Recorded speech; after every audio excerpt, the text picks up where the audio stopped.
Hi everyone, कैसे हैं आप सब। ट्रैवलिंग तो आप में से मैक्सिमम लोगों को काफी ज्यादा पसंद होगी, है ना। लेकिन क्या आपने कभी भी सोलो ट्रैवलिंग ट्राई की है, या मन है अंदर से कि ट्राई करें लेकिन कभी इतनी हिम्मत नहीं हुई, या फिर थोड़ा डर लगता है। बहुत सारे लोग होते हैं जिन्हें ट्रैवलिंग करना तो पसंद होता है, या फिर मन में कहीं ना कहीं होता है कि मुझे सोलो ट्रैवलिंग करनी है, लेकिन वो सोलो ट्रैवलिंग कभी कर नहीं पाते। बहुत सारी वजह है उसकी। उन्हें लगता है शायद ये मेरे लिए नहीं होगा, मैं क्या करूंगी अकेले एक ट्रिप पे। या फिर या फिर एक अलग सा डर रहता है कि कहीं कुछ हो ना जाए, मैं अकेले जा रही हूँ, अगर कुछ हो गया तो कौन हैंडल करेगा। मैं तो वहां पे किसी को जानती भी नहीं हूँ।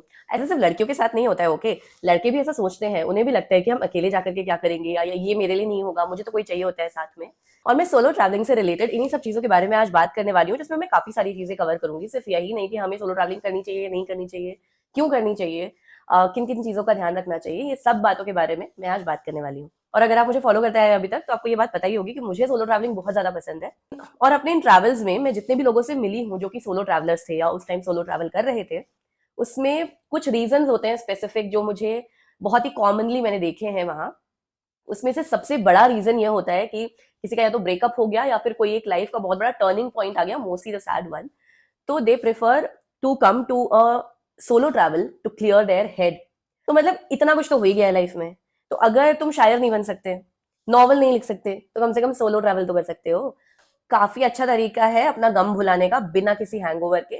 माइंड को बहुत क्लैरिटी मिलती है, बहुत अच्छा फील होता है। तो मैं तो यही बोलूंगी कि जाकर के वहां नशे में धुत होने से अच्छा है जाकर के पहाड़ और वादियां देखो यार, अकेले अकेले। बहुत सारे लोग भी मिलते हैं, बहुत सारी बातें भी होते हैं, तो बहुत अच्छा फील होता है। और थोड़ा वक्त भी मिल जाता है अपने आप को रिलैक्स करने का, अपने आप से सवाल पूछने का, हमें क्या चाहिए ये बात जानने का। तो इसलिए सोलो ट्रैवल एटलीस्ट इस सिचुएशन के लिए बहुत ही कॉमन है, जो मैंने देखा है, और बहुत ही अच्छी बात भी है।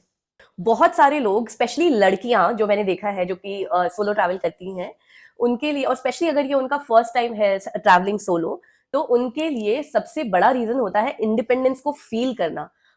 मतलब सच में एक बार सोच के देखो कि अगर 7 बजे के बाद शाम में अगर अपने घर नहीं पहुंचते, तो कॉल पे कॉल आती रहती है मम्मी की, पापा की, भाई बहन की, कि कहाँ हो।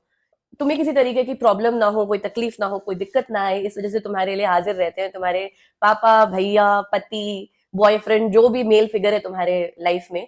तुम कहीं अकेले नहीं जा पाती हो क्योंकि वो हमेशा साथ में रहते हो, और तुम्हें कभी रियलाइज ही नहीं होता कि तुम्हें अकेले जाने की जरूरत भी है। और अगर तुम्हारे साथ ये सब नहीं होता है ना, ये जो मैंने बताया है, तो भाई तुम हिंदुस्तान में जो मैक्सिमम पॉपुलेशन में आती है ना लड़कियां, तुम उसका हिस्सा नहीं हो। जनरली लोग ये फेस करते हैं, तो you are a very privileged person, so be thankful about it. ये हिंदुस्तान में बहुत सी लड़कियां फेस करती हैं कि उन्हें फ्रीडम फील नहीं हो पाती है। ऐसा नहीं है कि ये क्वेश्चन है किसी की केयर पे, ये बात सिर्फ इतनी है कि मैंने क्या किया। मुझे मेरी इंडिपेंडेंस फील करने के लिए थोड़ा टाइम अकेले बिताना है, या थोड़े काम अकेले करने हैं, खुद से करने हैं, खुद चैलेंजेस फील करने हैं, फेस करने हैं, उनका सोल्यूशन ढूंढना है। ये मेरे लिए जरूरी है। और बहुत सारी लड़कियां हैं जो ये एक बार, एटलीस्ट एक बार तो एक्सपीरियंस करना चाहती हैं। बहुत सारी लड़कियों को मैंने बोलते हुए ये भी सुना है कि यार, अब शादी हो जाएगी तो मैं और भी कुछ नहीं कर पाऊंगी, एटलीस्ट मुझे एक बार तो लाइफ में सिंगल सोलो ट्रैवल करना था। बहुत अच्छी बात है, प्लीज करो। I encourage all of you, please करो। बहुत अच्छी बात है। हमें एटलीस्ट जिंदगी में एक बार तो इंडिपेंडेंट फील करना चाहिए ना। एंड एक सीक्रेट बताओ, एक बार अगर तुमने इंडिपेंडेंस फील कर ली, उसके बाद ये लत छूटने वाली नहीं है। लेकिन फिर भी एक बार तो जाना चाहिए ना, प्लीज। जो तीसरा रीजन है जिसकी वजह से लोग सबसे ज्यादा सोलो ट्रैवल करते हैं, वो है टू फाइंड योर सेल्फ। मतलब तुम अपनी रेगुलर जिंदगी में बहुत खुश रहते हो, बहुत दुखी रहते हो, बहुत कामचोर हो, या फिर बहुत हार्ड वर्किंग हो, सिर्फ अपने काम के बारे में सोचते हो, या सिर्फ अपने रिलेशनशिप के बारे में सोचते रहते हो। जो भी तुम हो वो तुम्हारी इमेज है। शायद तुम पिछले 15 साल से ऐसे ही थे और अगले 75 साल तक ऐसे ही रहने वाले हो। लेकिन एक सोलो ट्रिप पे तुम कुछ भी हो सकते हो, कोई भी हो सकते हो। डॉन, 12 मुल्कों की पुलिस मुझे ढूंढ रही है, लेकिन मैं इस अनजान टापू पे तेजा के सोने का इंतजार कर रहा हूँ। I mean, you get the point right. तुम कुछ भी हो सकते हो, कोई भी हो सकते हो। अगर तुम बोर हो गए हो ना, जो भी तुम हो उससे, अगर तुम्हें कुछ चेंज करना है अपनी लाइफ में, अपने बारे में, बहुत अच्छा तरीका है कि तुम एक सोलो ट्रैवल पे जाओ। वहां जाकर के थोड़ा एक्सपेरिमेंट करने की कोशिश करो खुद के साथ, थोड़ा जानने की कोशिश करो कि तुम्हें अब क्या अच्छा लग रहा है, क्या नहीं अच्छा लग रहा है, क्या चीजें हैं जो तुम ड्रॉप करना चाहते हो अपनी पर्सनैलिटी के बारे में, क्या चीजें ऐसी हैं जो तुम नई लेकर के आना चाहते हो अपनी पर्सनैलिटी में। खुद को ढूंढने का सोलो ट्रैवल एक बहुत ही बढ़िया तरीका है। चौथा रीजन, जो मैंने बहुत सारे लोगों को तो नहीं देखा है करते हुए, लेकिन मैं ये चीजें करती हूँ और मैंने कुछ और लोगों को भी देखा है, वो ये है कि अगर मेरे दिमाग में कोई सवाल है जो मुझे कुछ समय से परेशान कर रहे हैं, और मुझे उनका सोल्यूशन नहीं मिल रहा है, या मुझे समझ नहीं आ रहा मुझे क्या करना चाहिए, तो मैं ये करती हूँ कि मैं एक लेटर लिखती हूँ खुद को, जिसमें मैंने वो सवाल लिखे होते हैं खुद के लिए कि क्या सोल्यूशन है इसका। और जब मैं उस ट्रिप पे जाती हूँ, उस सवाल के बारे में मैं कोई नेसेसरली ऐसे सोच नहीं रही होती हूँ, लेकिन by the time I come back I have the answers. अब तुम्हें ये लग रहा होगा कि यार ये क्या है, मतलब सवाल के जवाब ढूंढे भी नहीं और ऐसे ही मिल गए। मतलब हाँ, होता है, ऐसा होता है। वो इसलिए होता है क्योंकि क्योंकि जब मैंने वो लेटर खुद को लिखा, उसमें मैंने जब वो सवाल लिखा, तो वो सवाल मेरे दिमाग में बैठ चुका है, मेरे सबकॉन्शियस में है। जब मैं ट्रैवल करने जा रही हूँ तो मेरा दिमाग उस प्रॉब्लम से हट चुका है। अब मैं उस प्रॉब्लम के बारे में कॉन्शियसली नहीं सोच रही हूँ, तो मैं स्ट्रेस्ड कम हूँ, एकदम रिलैक्स्ड हूँ, और जो मेरा सबकॉन्शियस है उसे वक्त मिल रहा है उस सवाल का जवाब ढूंढने के लिए। और सबकॉन्शियस के बारे में तो आपको पता ही होगा, सबकॉन्शियस होते हैं जीवन के सबसे बड़े देवता। जिंदगी में जितनी भी प्रॉब्लम्स हैं, हर चीज का सोल्यूशन उनके पास है, बस उन्हें थोड़ा सा एक्टिवेट करने की, थोड़ा सा स्पेस देने की जरूरत होती है, जो हम देते हैं अपनी ट्रिप से। और ट्रिप भी कौन सी, सोलो ट्रिप, ताकि कोई वही रेगुलर एनवायरनमेंट, वही रेगुलर लोग, वही रेगुलर चेहरे हमें देखने को ना मिले, और बहुत आसान हो जाता है उसके बाद सवालों के जवाब ढूंढना। तो प्लीज, अगर ऐसा कुछ है आपके साथ, तो प्लीज सोलो ट्रिप पे जरूर जाइए। ठीक है, तो अभी तक मैंने शायद आपको इतना कन्विंस तो कर ही दिया होगा कि आपको जीवन में एक बार तो सोलो ट्रिप पे जाना चाहिए, है ना। लेकिन इस ट्रिप से आपको एक्सपेक्ट क्या करना चाहिए? पहली चीज जो आपको एक्सपेक्ट करनी चाहिए अपनी ट्रिप से, स्पेशली अपनी सोलो ट्रिप से, वो है nothing. Nothing, do not expect anything from your trip, please. क्योंकि जब आप एक्सपेक्ट करते हो और वो चीज नहीं होती है तो आपको बुरा लगता है, और आपको ये भी नहीं दिखाई दे रहा होता कि जो आपने सोचा था वो नहीं हो रहा है, लेकिन कितना कुछ हो रहा है। The whole point of going on a solo trip is to giving yourself an opportunity to see what you do not see on a regular basis in your daily life। जब आप बिना कुछ expect किए जा रहे हैं तो आप खुद को एक अपॉर्चुनिटी दे रहे हैं, ताकि आप अपना दिमाग ओपन कर सके, वो चीजें देख सके जो आप जनरली नहीं देखते थे, which you chose to ignore, which you did not see because of your conditioning, your environment, whatever. तो इसीलिए please do not expect anything. Do not expect to stay in a hotel when you're going on a solo trip and expect to make a lot of friends। ये नहीं हो सकता। अगर आप hotel में हो तो आपको बहुत ज्यादा एफर्ट्स लगाने पड़ेंगे अपनी तरफ से, अगर आप किसी अनजान इंसान से बात करना चाहते हो, राइट। लेकिन अगर आप हॉस्टल्स में रहते हो, आई वुड ऑलवेज सजेस्ट कि अगर आप सोलो ट्रिप पे जा रहे हो तो आप हॉस्टल्स प्रेफर करो, होटल्स नहीं।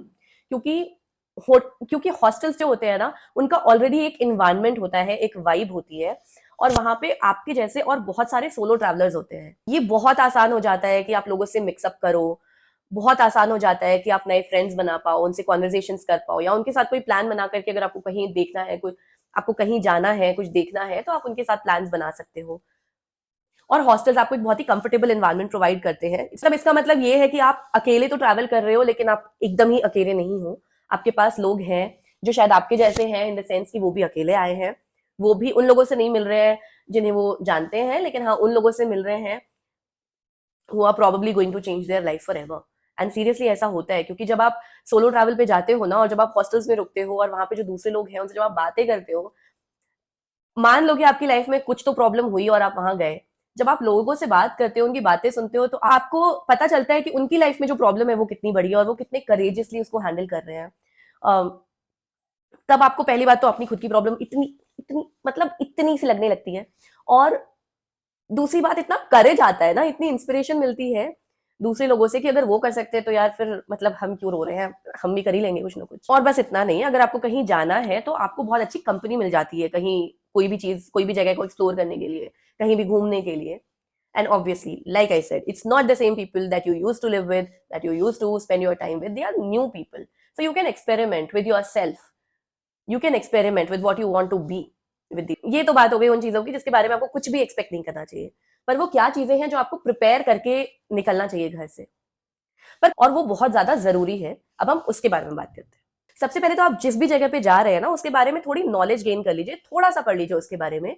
वहां का सिक्योरिटी कंडीशन क्या है, वहां की पॉलिटिकल कंडीशन क्या चल रही है। मतलब ऐसा तो नहीं है कि कोई टर्मोइल चल रहा है उस जगह पे अभी, जिसकी वजह से आपको वहां जाना सिक्योरिटी रीजन की वजह से सही नहीं होगा, या फिर वहां की वेदर कंडीशन, क्लाइमेट कंडीशन क्या है अभी। ऐसा तो कुछ नहीं है कि जिसकी वजह से कोई डिजास्टर हो सकता है और आपको अभी वहां जाना अवॉइड करना चाहिए, या फिर क्या प्रेफरेबल सीजन है उस जगह पे जाने के, इसके बारे में थोड़ा अच्छे से पढ़ लेना चाहिए। ये दो चीजें तो आपको जरूर पढ़ लेनी चाहिए, जरूर इसके बारे में जानकारी रखनी चाहिए।